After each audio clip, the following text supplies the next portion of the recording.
Of course, a string breaks for the video. Hi, so today we are going to be learning Tommy Tarbukas. This tune is definitely a challenging one, not to discourage anyone right off the bat, but it is something that will take a little bit of time, especially to get it played fast. I think the B part is quite a finger twister, that's for sure. But this tune was written by Alasdair Fraser for his album The Road North, and that is a phenomenal album, by the way. So if you haven't heard of Alasdair Fraser, or if you are really into like Scottish music and fiddle music, I totally recommend checking out that album because it is just amazing. I feel a little bit weird trying to make a tutorial on a tune that Alasdair Fraser wrote because he is such an amazing fiddler. So hopefully, but this will be hopefully useful. Yeah, so this tune has two flats. There's a B flat and an E flat, and I'm first going to go over how I play the tune, which is based off of what I hear on his album. It's kind of hard to pick out the notes. He does a lot of really cool harmonization, but I'm just going to focus on what I hear as the melody, and then we'll go into the A part and the B part in much more fine detail. So here's how I play the tune.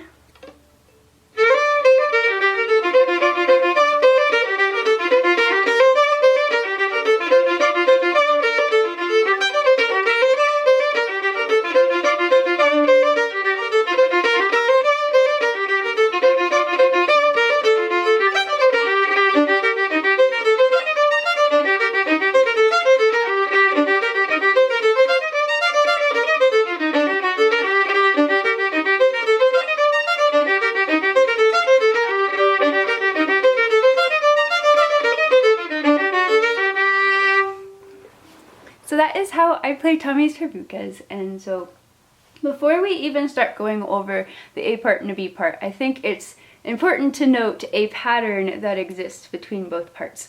So we can kind of divide the A part and the B part up into four little compartments. I'm going to call them compartments, that's a little bit weird, but and the first three compartments have the first half, this is getting confusing, identical, and then the first compartment and the third compartment are just repeats of themselves. So, and then the last little compartment is sort of a variation over the repeating tune that is heard in the first three compartments, and that is echoed in the A part and then again in the B part. So the part that is repeated the three times in the beginning of the first three compartments of the A part, that's really confusing, sorry, sounds like this.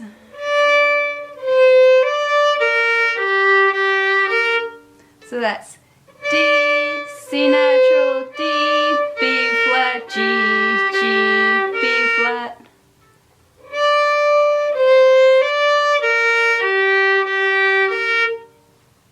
And then the second half of that first compartment goes like this.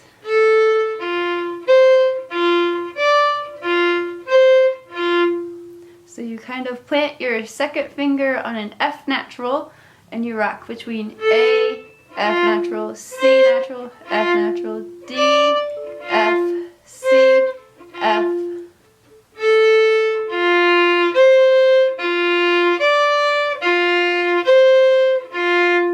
So together, that first compartment, which is also repeated as the third compartment, sounds like this.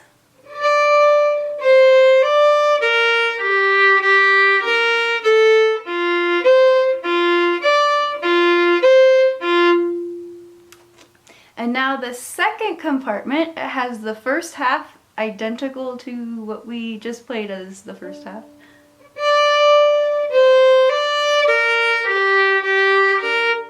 Only now we're going to go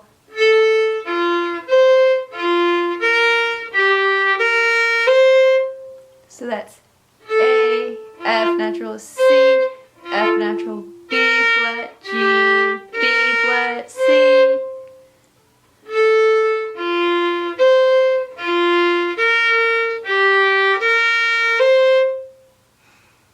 And now the third compartment I would raise 3 fingers, but I'm holding a bow, sounds identical to the first compartment. And so it goes like this.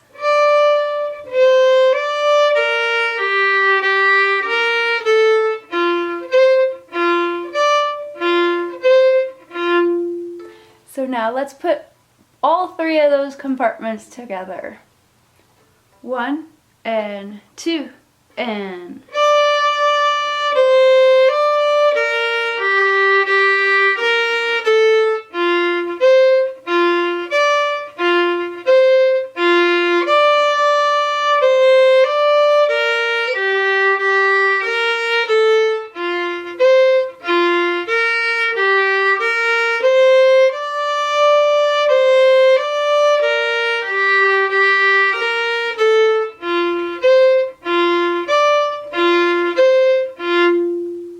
Now for the last compartment, it's a bit of a variation. It goes like this.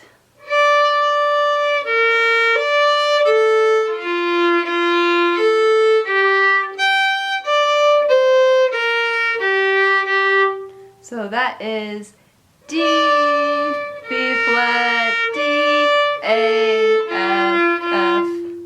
Let's do that. Let's split it up into little chunks.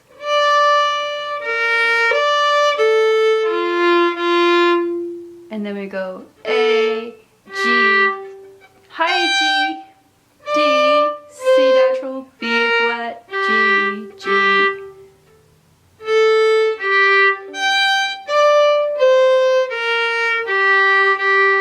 So that last little section sounds like this. My camera would focus.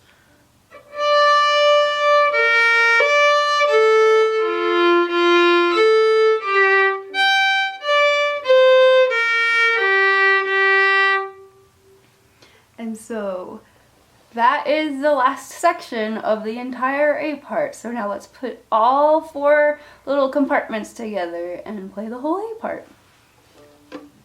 1 and 2 and...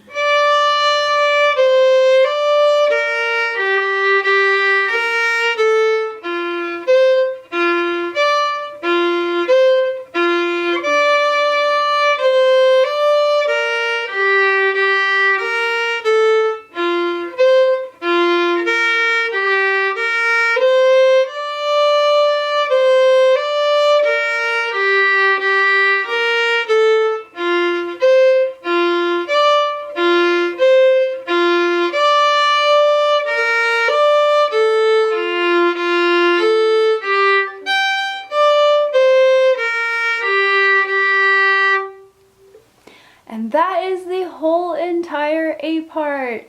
Before we get to the B part, I think we need to talk about that giant leap between this G and this G on the E string. We're crossing over this A string without trying to make a sound. But if it accidentally does make a sound, it doesn't sound very pretty.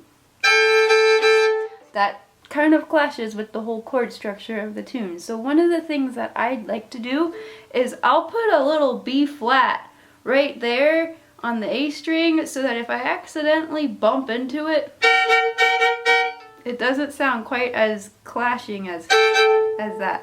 Another option is, since we're going to have to go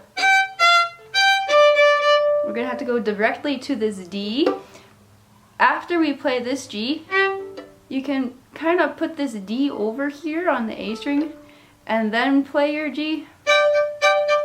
So if we accidentally bump into it, it also sounds okay.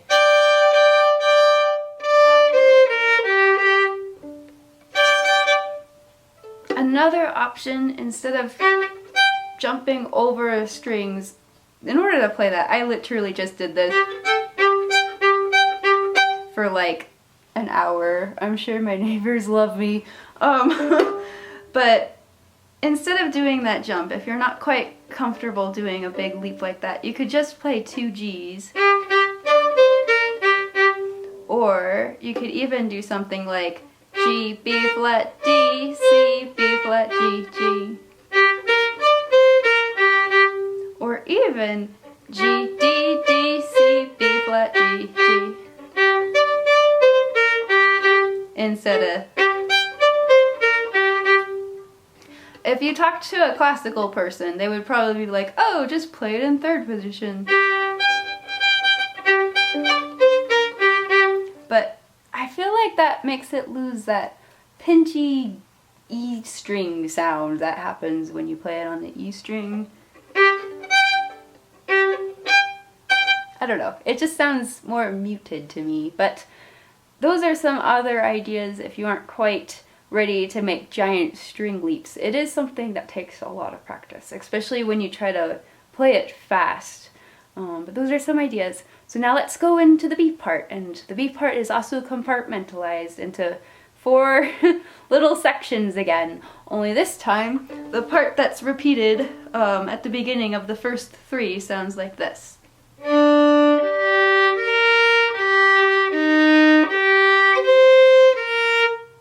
So that's D, G, B flat, G, E flat, G, C natural, B flat.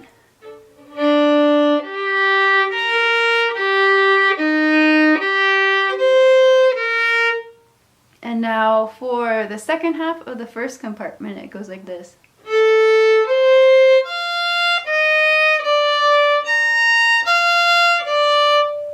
So that's A, D, E, F natural, E flat, D, B flat, F natural, D. It's hard for me to say when I talk. So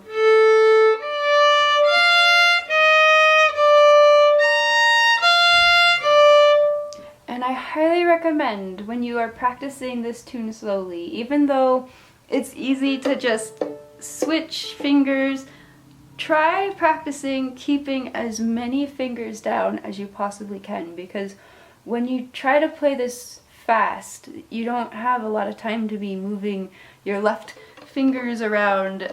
It's just zipping by so quickly. So what I like to do is I'll do an open A, and then once I play this D on the A string, that third finger is planted. It's not gonna go anywhere.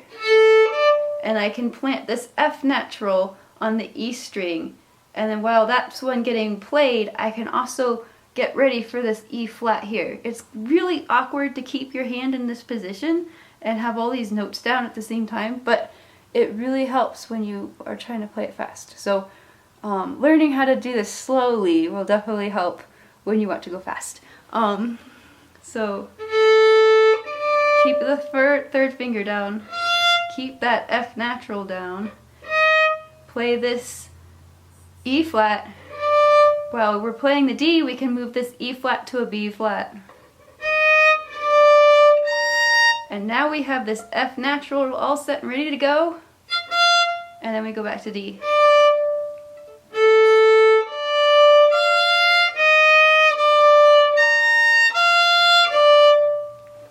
And that really helps play that measure, which can be really tricky if we don't keep our fingers down. That's something that I learned the hard way. So that's the first compartment. And now for the second compartment, well, let's play the first compartment again, because I don't think we really played that through.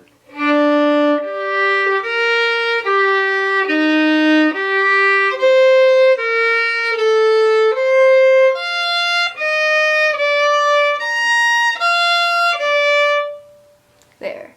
And now let's do the second compartment. It starts off the same as the first.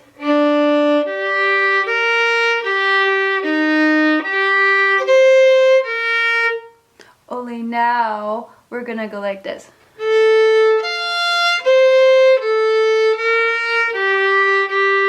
So that's A, F natural, C natural, A, B flat, G, G.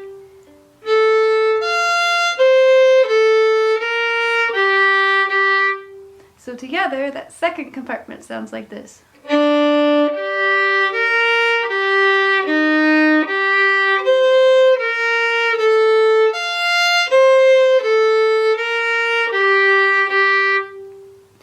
And now let's repeat the first compartment to make our 3 little sets of compartments.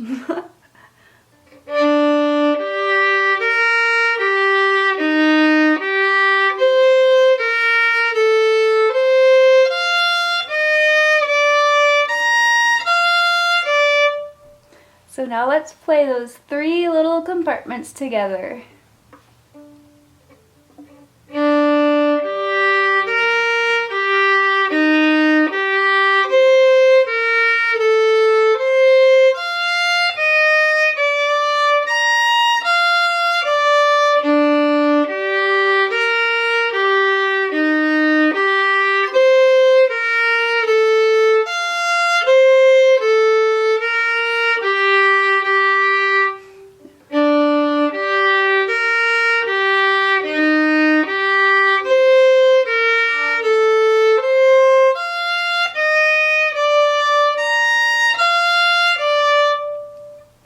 And now for that last little section, I'll play it first and then we'll go into it. It goes like this.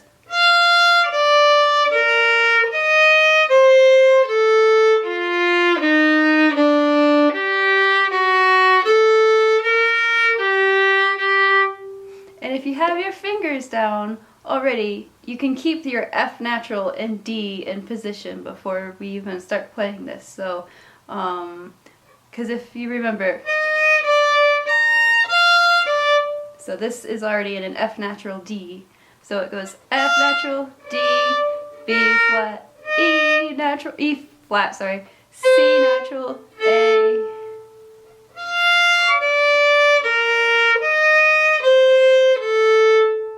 And now we go F natural, E flat, D, G, F sharp, A, B flat, G, G. So now let's do that whole little section again.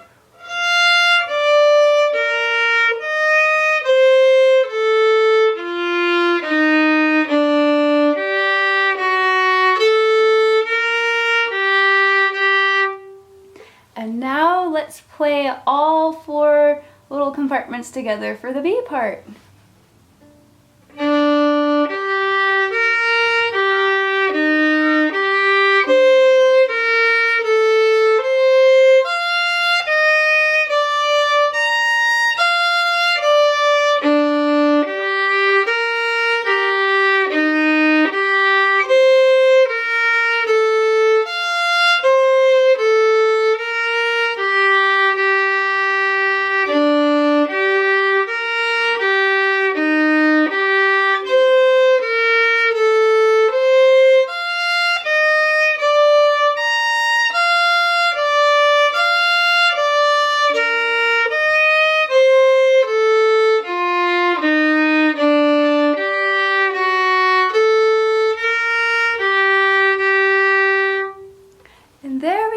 So now we've learned the A part and the B part, and I think I'm about out.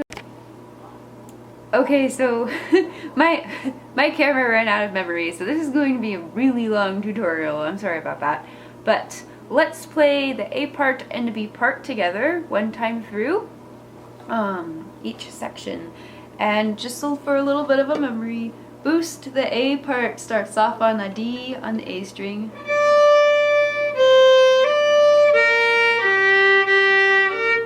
Okay, so let's go 1 and 2 and.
Tommy's Tarbukas. We've now learned the A part and the B part, and learning to play it fast is definitely a challenge.